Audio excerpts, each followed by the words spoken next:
You're watching the Red Zone Sports Show on Fox 5. Share that passion. Share that opportunity. Straight ahead in the Red Zone, an opportunity lost after a head-scratcher of a first half. Today we fight together. Today we bleed together. We're breaking down what went wrong against Colorado State. Plus, a look ahead for a chance to get back on track Saturday in San Jose. And we preview the Mountain West basketball season. Who's in the top tier and where does UNLV fit into the mix? The Red Zone is tuned up and ready to go right now. Let's go! This is the Fox 5 Red Zone Sports Show, presented by RC Willey. Your home, your way. Welcome inside the Red Zone. Kevin Bolinger alongside UNLV head football coach Tony Sanchez. And Coach, you know we don't pull any punches here. That first half was absolutely ugly. What in the heck happened? You know, the frustrating thing is we look so uninspired. I mean, we just did not play with much passion at all. And when you look at statistics, it's pretty glaring. I mean, we gave up 8 of 10 third downs on defense. They were 1 for 1 on fourth downs. Gave up 293 yards in the first half as compared to 144 in the second. And then offensively, not much better. We had 80 yards in the first half and then 283 in the second half.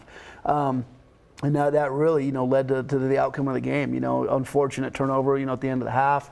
That was a big deal going into halftime. So not much positive about the first half. And we had the first drive on offense where we move on down, we get into the red zone and stop us on a 3rd and 2. Now you got to make that field goal, create some momentum. And we didn't do it. We missed that. And then from there on, we never found ourselves again offensively. That was the best drive we had in the half. And defensively, we couldn't get out of our own way. We couldn't get off the field. We had problems tackling. It was just an ugly half. Now, there's always a positive with a negative because you got to look for it. It's our jobs. And the guys came out in the second half and played much harder. Unfortunately, we were in such a big hole, we couldn't get out of it. Well, let's start taking a closer look at this. We are going to begin with the first half. It was a warm day at Sam Boyd Stadium, and the heat got turned up quickly by a first half where everything that could go wrong did. We have to start fast on these guys. You got me? Go hit them in the mouth. You all came here to help create change. You all signed on to move to Vegas, to stay in Vegas, to help create change, to do something that hadn't been done before. And you knew it was going to take hard work. No matter what obstacles in our way, we found a way around it, over it, but we kept moving up. This is a great opportunity today to keep climbing that damn mountain.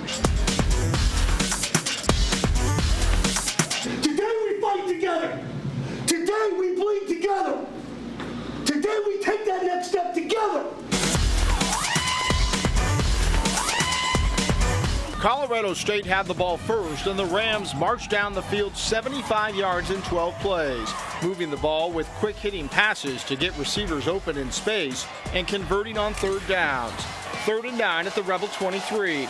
Quarterback Nick Stevens finds Michael Gallup for 10 yards to the 13. On 3rd and 5 at the 8, Stevens to Danny Nwosu, who's all alone for the score to make it 7-0.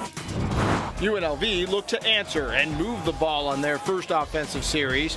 Charles Williams for 9 right out of the gate. Then Dalton Snead keeps it himself and rushes for 14 yards to move the ball to midfield. On 3rd and 1 at the 24, David Green is stuffed for no gain, and the Rebels look to get on the scoreboard. But Evan Pantels misses his first field goal of the year. The 42-yarder is wide right. The Rams struck again quickly. Stevens downfield to Olabisi Johnson. The play covers 37 yards and moved it to the Rebel 35. Izzy Matthews took over the drive from there, picking up chunks of yardage and getting into the end zone to extend the lead to 14-0. On UNLV's next possession, Snead has his pass deflected and is picked off by Jake Schlager. The defense has to head right back out to defend a short field. But the D would hold on 3rd and 10 at the 36. The screen blown up by Tau Lotalele and Ryan McAleenan, and the Rams were forced to punt. Pinned deep, Snead got the Rebels out of a hole, spinning out of trouble and going for 13 yards and a first at the 24. But that drive would stall, and the Rebels punted. Colorado State put together another long drive. The underhand pass to Matthews picks up 12. On 4th and 2 at the Rebel 30, Stevens goes play action and hits Nolan Peralta for 15 yards. 3 plays later, Matthews scores, and it was 21-0.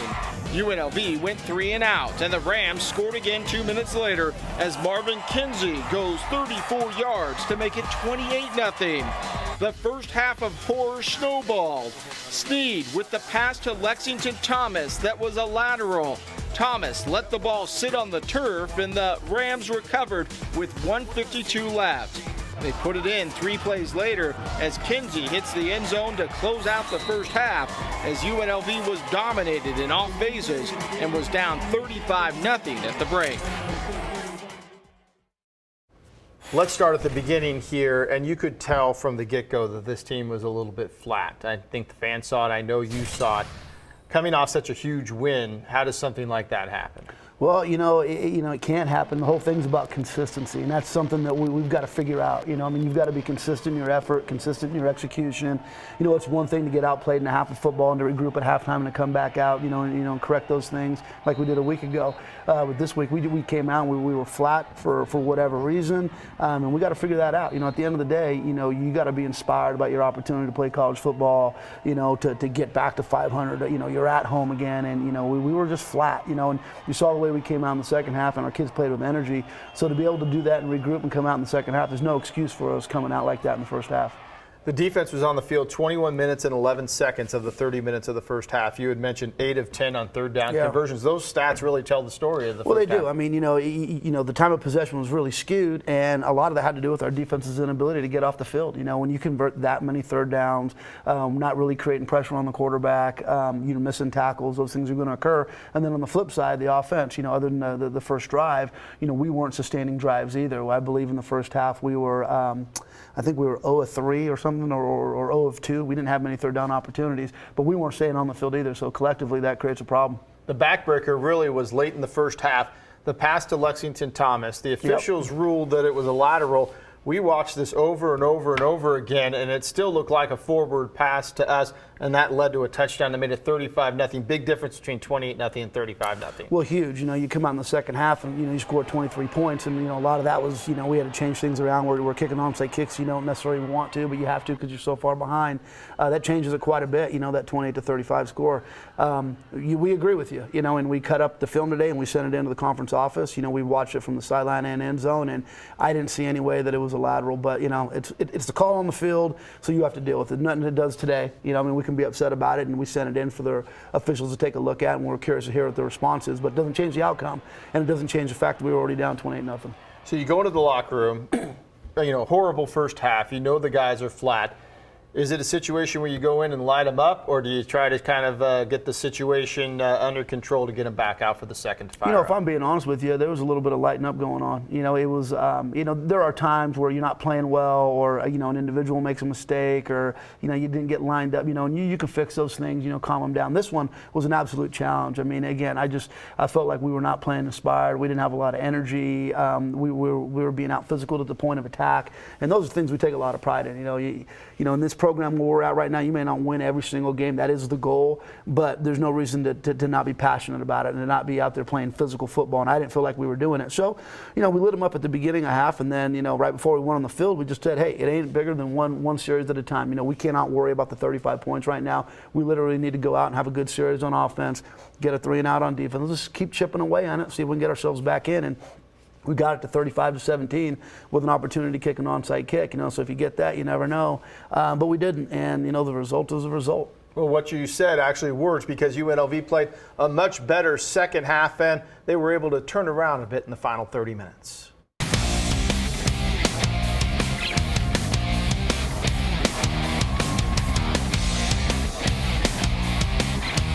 The Rebels had the ball first and needed to get some mojo going. Snead started the drive with a 24-yard scamper to the 45.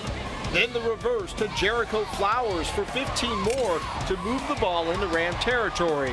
2 plays later, Snead can't find an open receiver. He scrambles and extends the play. Thomas is calling for the ball downfield, and Snead hits him for the 37-yard touchdown. UNLV was on the board, but still trailed 35-7. CSU had a 3rd and 10 at their own 25. Stevens hits Gallup, but Darius Mouton forces the fumble. Gabe McCoy gets the recovery to put the Rebels back in business. Snead hit Boyd for 19 yards to the 14. It was 3rd and 6 at the 10. Snead has Holt all alone for an easy touchdown, but he overthrows him.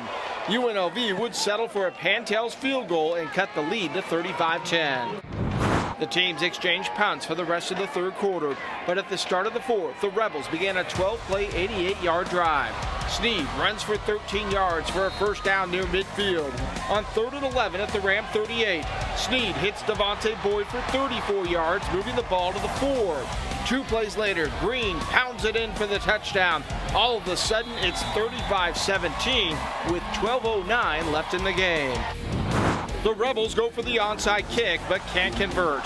On the first play from scrimmage, Stevens hits Gallup, who breaks a tackle and gallops into the end zone to open the lead back up to 42-17. Later in the quarter, Snead finds Makai Stevenson over the middle, and the freshman finds the end zone. 51 yards for the score to make it 42-23. A 2-point conversion failed, and that would be the final score of the game. The second half much better than the first, but UNLV is outstatted in every category, and they fall by 19, 42-23. So all eyes were on the opening drive of the second half. We knew the Rebels were going to get the ball. We wanted to see what this team was made of coming out. I think we got the answer that it's there.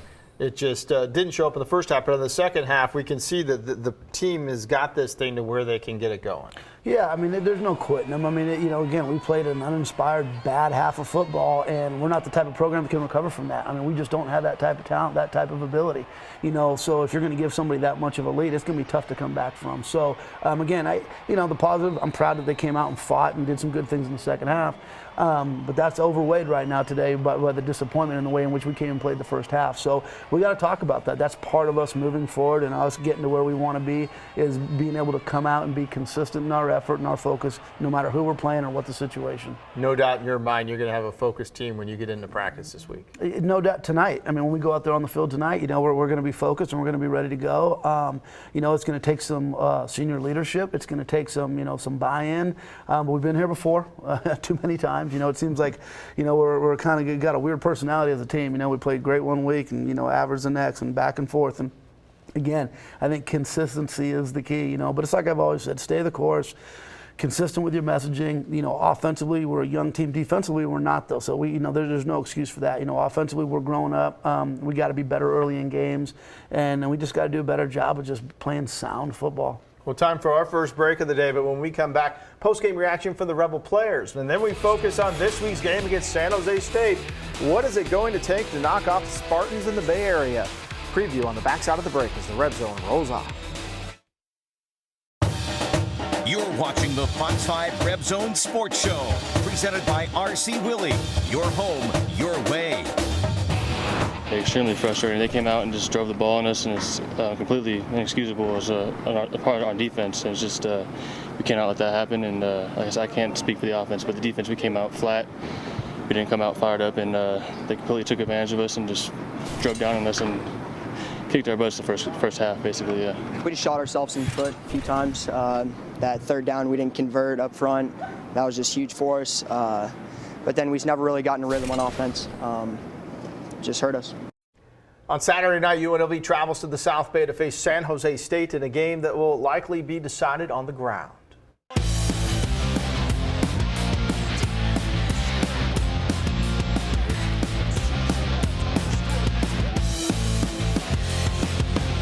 San Jose State has had its struggles this season, off to a 2-6 start, but the Spartans have also put together competitive games and knocked off UNR a couple of weeks ago. When they win, it's because they're running the football. In their 2 victories, San Jose State ran the football at least 50 times, using a platoon of 3 backs. They also have a dual-threat quarterback in Kenny Potter, who's not afraid to tuck and run and has scrambling ability to keep plays alive. Head coach Ron Carragher likes what his signal caller brings to the table. Kenny's very good, accurate passer. He makes good decisions with the ball, low interception ratio, but can also tuck the ball and run it. But I think it's the intangibles that stand out with him. Like in a competitive situation, makes the plays, makes the throws. Heavy blitz coming, gets the ball off, with a wise decision. Last year at Sanborn Stadium, Potter threw for 329 yards in the Spartans' overtime win after a furious Rebel comeback. But star running back Tyler Irvin is gone to the NFL. Also gone is a big chunk of the San Jose defense, who has struggled mightily this season against the run, allowing more than 200 yards on the ground per game. UNLV will have to take advantage of that, getting production out of the backfield to control the field and the clock. So we talk about the ground game being so important, and also the balance part for the offense with UNLV. This is a game coming up where your defense, is going to have to stop the run for sure, and you're going to have to get some production out of your backfield. No doubt about it. I mean, when we're at our best, we're able to run the football. It opens up the passing game when you see some balance. When we're too swayed one way or the other, usually, results in a struggle. That's the nature of the offense we run. So we got to do a good job of being able to run the ball early in the game, run it with the running back, not just the quarterback. And then complete some easy balls. And then defensively, again, it's the opposite of that. We got to make them one-dimensional. Both games they've won, I believe they've run the ball quite a bit in those games. We got to do a good job of making them one-dimensional. We've shown it at times we can, and obviously days like yesterday we struggled with it. So we got to do a good job being consistent. We're going to take another short break, and when we come back, we're going to switch gears and talk a little bit of hoops. The basketball season coming up fast. We have an early look at how the Mountain West expected to shake out. That's in 2 minutes if you stick and stay. You're watching the Fox 5 Red Zone Sports Show, presented by RC Willey. Your home, your way. The college basketball season begins a week from Tuesday when UNLV opens the exhibition season. Last week, the Mountain West held their basketball media days here in Las Vegas, and when conference season rolls around, there are a lot of games that are going to be up for grabs.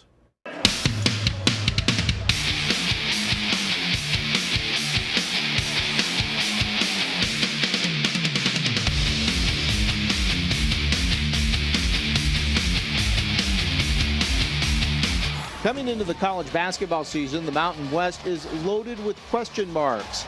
Teams like UNLV and Boise have completely overhauled their rosters, and there appears to be a huge drop-off after the top 3 teams, San Diego State, UNR, and New Mexico. The Runnin Rebels were picked 8th in the preseason poll, more based on the unknowns of new players. Head coach Marvin Menzies says things are coming along in advance of the exhibition opener November 1st. You have the system, but then you have basic fundamentals and technique and so forth. So we've got both things that we're kind of, instructing at the same time. So there's a lot of growth ahead of us in both areas. But the good thing is I'm seeing progress. Menzies says he expects the cream to rise to the top. At the end of the day, I don't pick the starters. They do.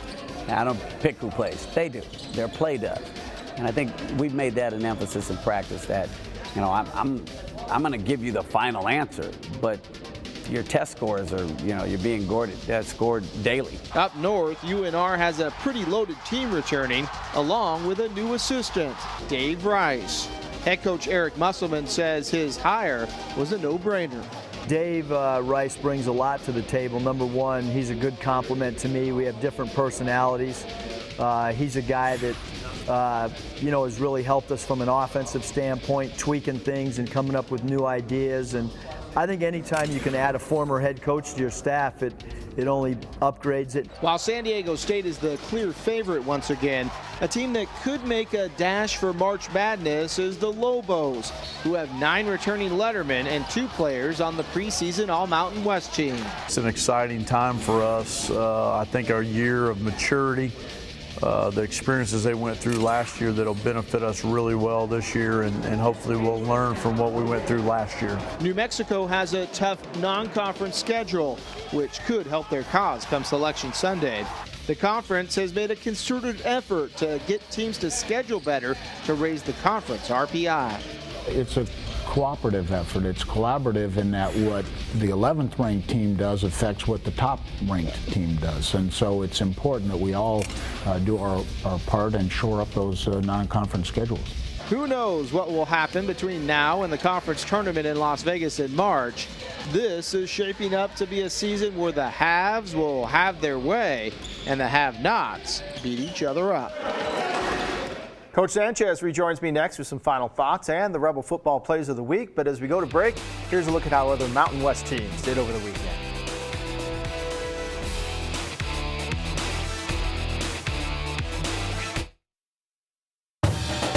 You're watching the Fox 5 Reb Zone Sports Show, presented by RC Willey. Your home, your way. Time to take the show on the road, get these guys focused in a big game Saturday night against San Jose State. Yeah, we got to get our guys refocused and re-energized and get them, completely dialed in and focused starting tonight on San Jose and go out there and fight and get ourselves get to that fourth win, get the W going into the bye week, and then go work hard recruiting off that off week. We are going to be there in San Jose, and then we'll break it all down in the Reb Zone next Sunday night. Thanks for joining us this evening, and here's a look at the Rebel plays of the week. Good night. Turn it up!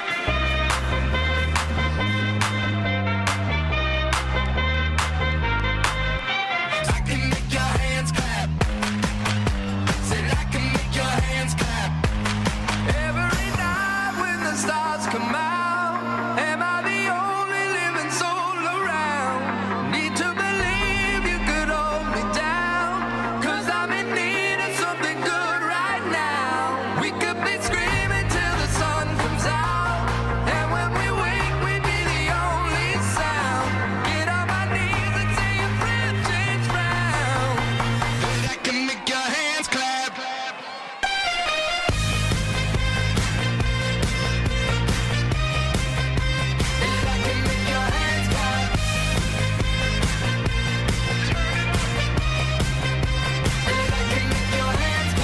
My flesh is searching for your wisdom, best don't ever deny. I'm like a stranger, give me danger, all you're wrong, then you're right. Secrets on my way to the freeway, you're a keeper of crabs. Feel no conviction, grapes of wrath can only sweeten your wine. But you don't even know, I can make your hands clap. The Fox 5 Reb Zone Sports Show was presented by RC Willey. Your home, your way.